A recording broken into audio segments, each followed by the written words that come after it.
Hello everyone, Kent.Bressler here. I want to welcome you to Kent's Kidney Stories.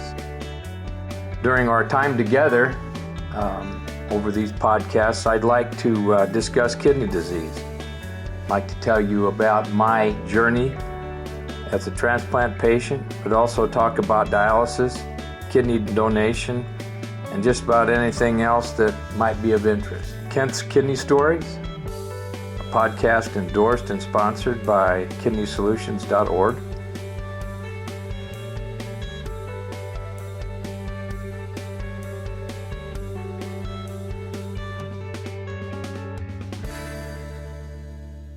Hello everyone, Kent.Bressler here. I'm ready to begin this podcast today with a short prayer. So bow your heads and fold your hands. Father God, I think we spend a lot of time asking and too little time thanking you for all that you've given us. We know that our time here is limited and it's just a preparation for the good things to come. Thank you for your undying love and support.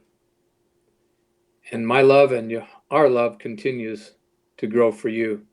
We're thankful that you look after all of our friends who are on the waiting list for a kidney transplant.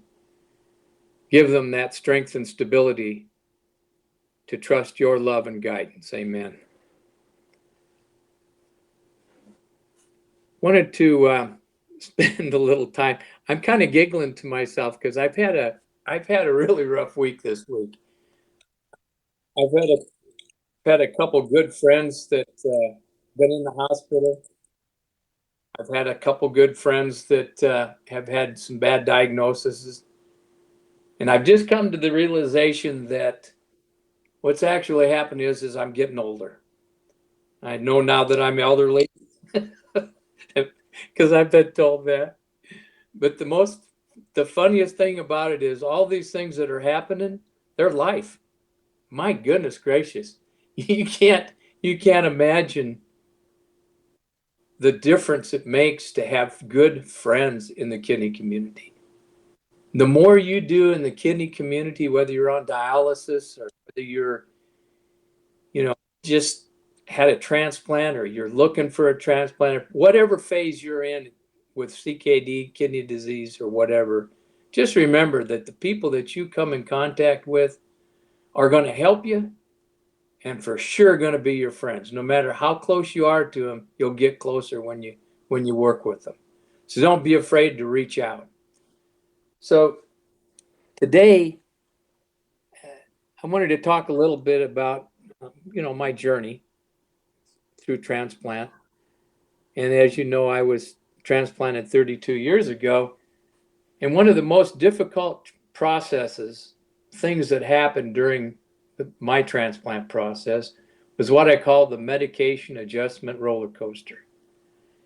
Right after I was started on immunosuppressives, there was a period of time where you have to adjust it. Now remember, when I was transplanted, I was taking Sandamune, which I am still taking, but it came in a vial of 100 cc's.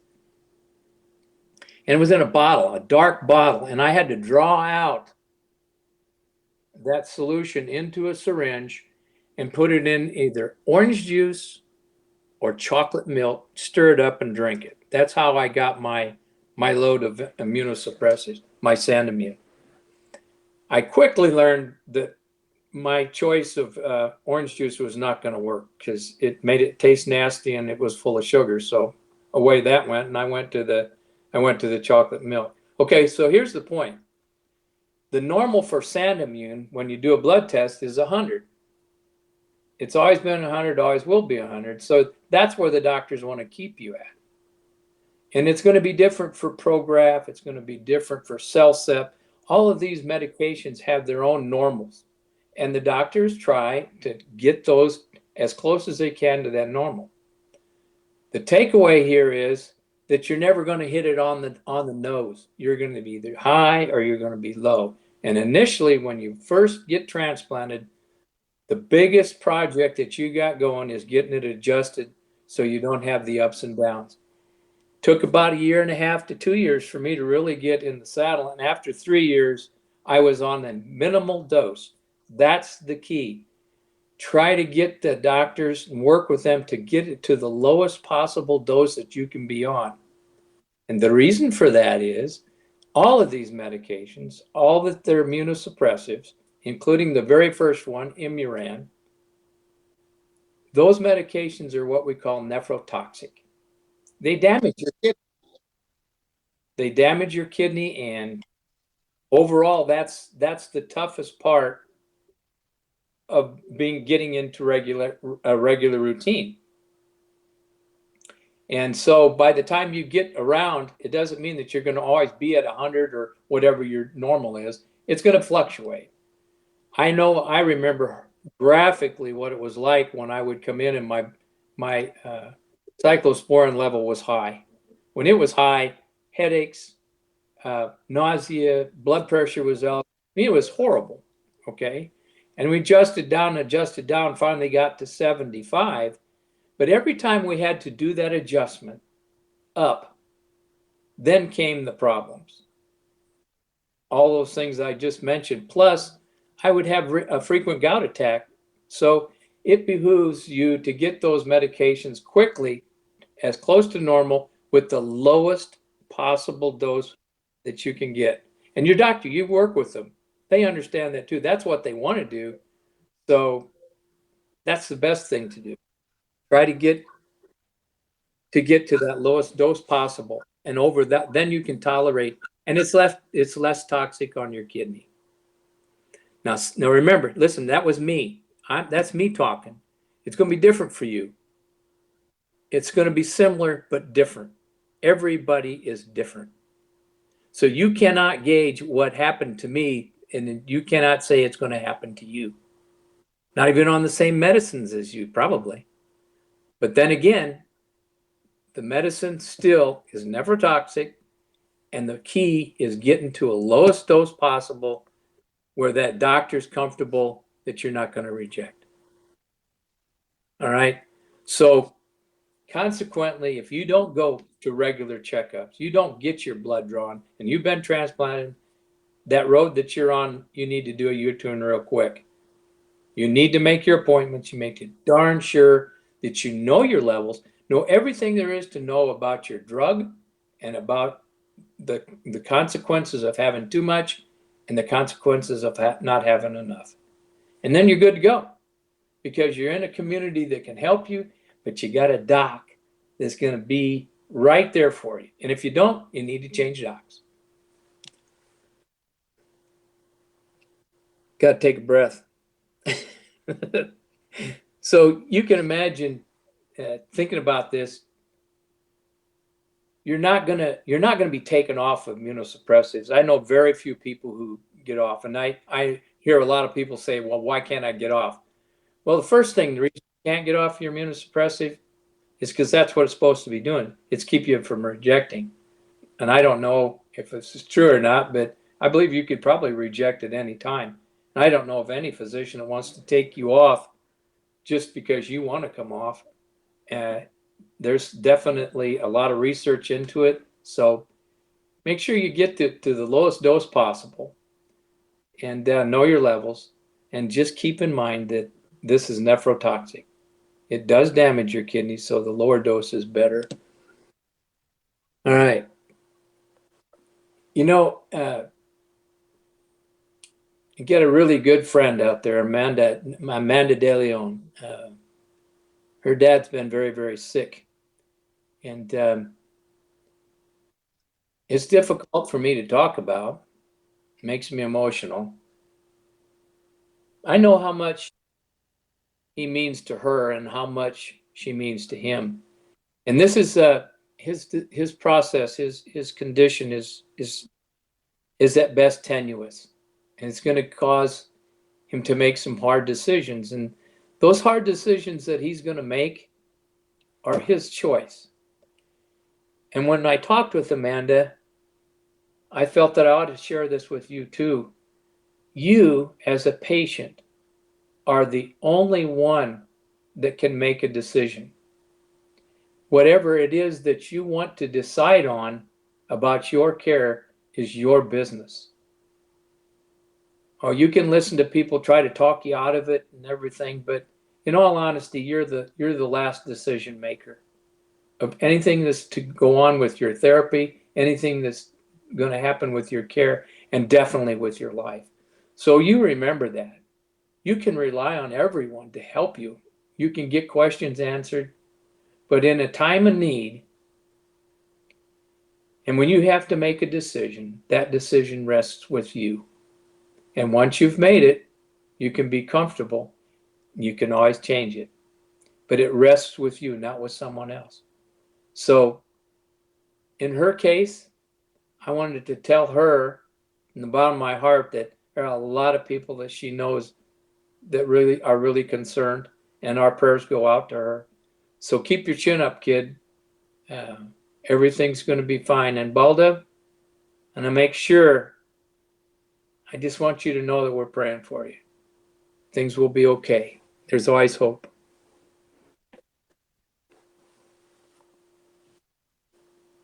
Kind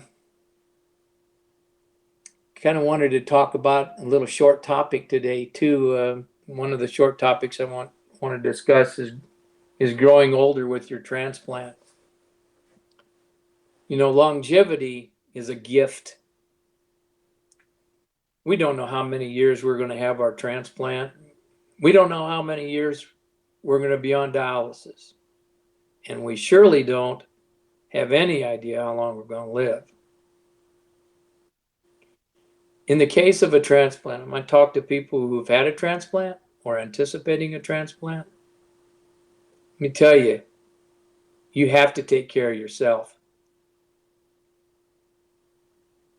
You have to be an advocate for yourself, but most importantly, you have to do everything, in my book, in moderation.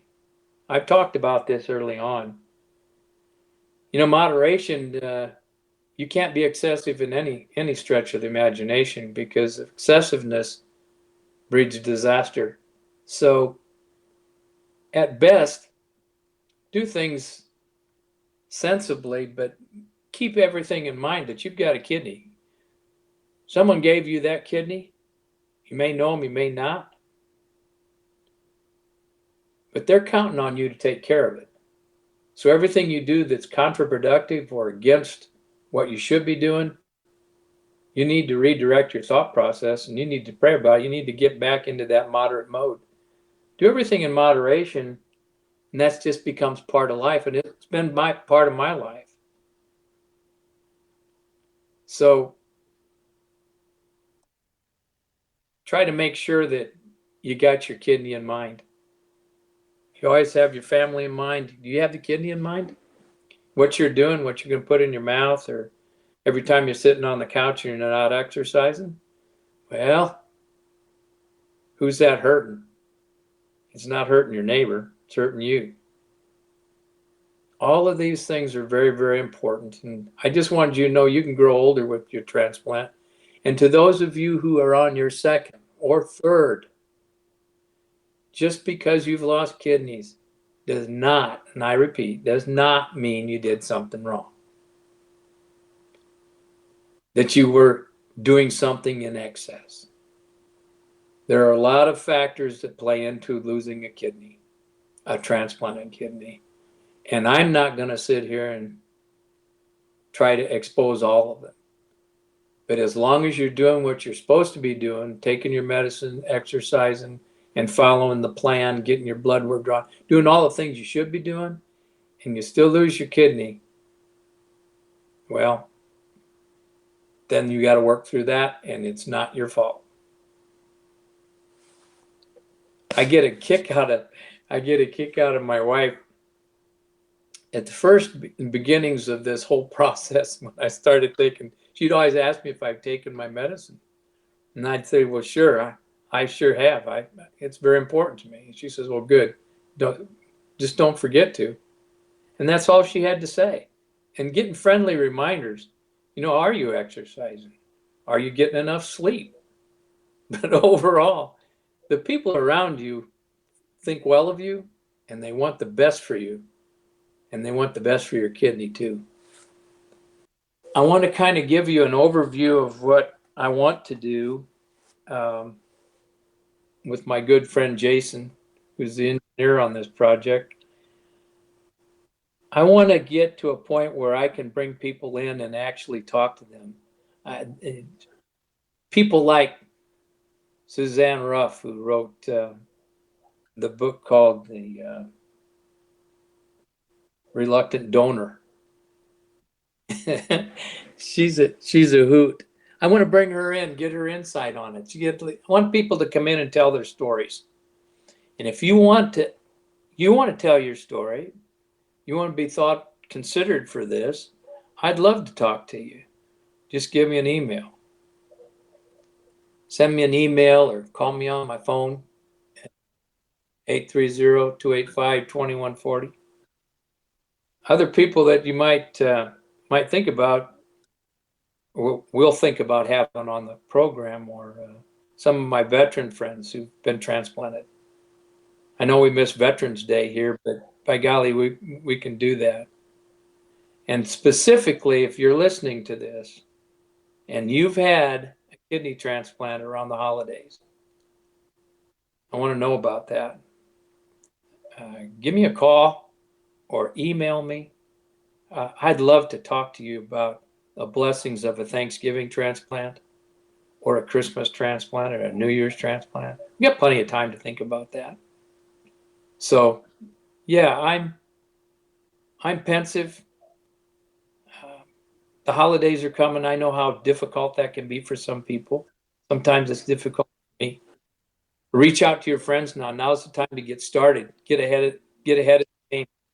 You don't have to be depressed. You don't have to be sad. What you need to be is an advocate for yourself. Be progressive. Think about yourself, think about others, but most important, think about your kidney. If you're looking for a kidney, give us a call. Email us at kidneysolutions.org. We'd like to work with you and help you out. We don't have any fees and we don't charge. This is a blessing to you and a blessing to me to help. So, till next time, keep breathing.